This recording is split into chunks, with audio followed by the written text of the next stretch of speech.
Ito mga kabakal, 6 centimeters lang na chamber, sapat na. Pero parang hindi aakyat ah. Is na isa lang, dalawa, Blue na blue. yung tatlo pa, 6. Ito, yung Lagyan 8. natin ng oil. Tipid sa chamber. Oo, okay May ang groove performance. Ayan yung performance nasa screen. Ito, no welding yung ano nito, nozzle nito. Siya oh, blue na Coupling blue. lang, tsaka plug. Sapat na. Bali 28 holes yan.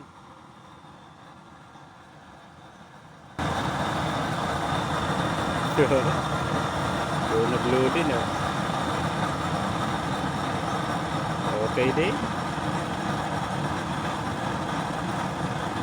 Lakas din eh.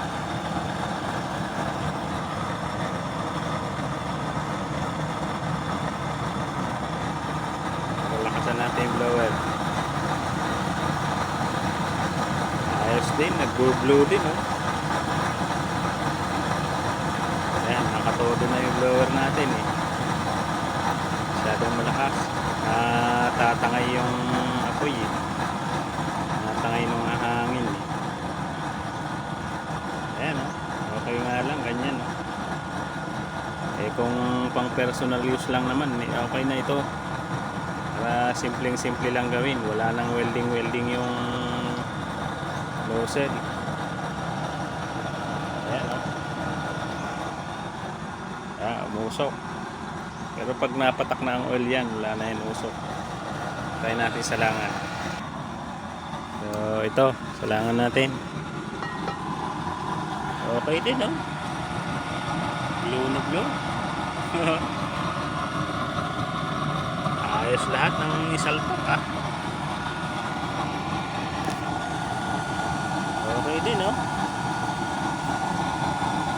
Ito mga simpleng gawin lang ito eh. Para dun sa mga gustong mag DIY, ganito na lang gawin nyo. Malakas naman oh. So, kahit mahinang lang ang hangin ng blower natin eh, malakas na eh oh. Bakit pa natin pahihirapan ang gumawa kung pwede namang madali, di ba? Oh, ganda po yun. Blue talaga eh oh.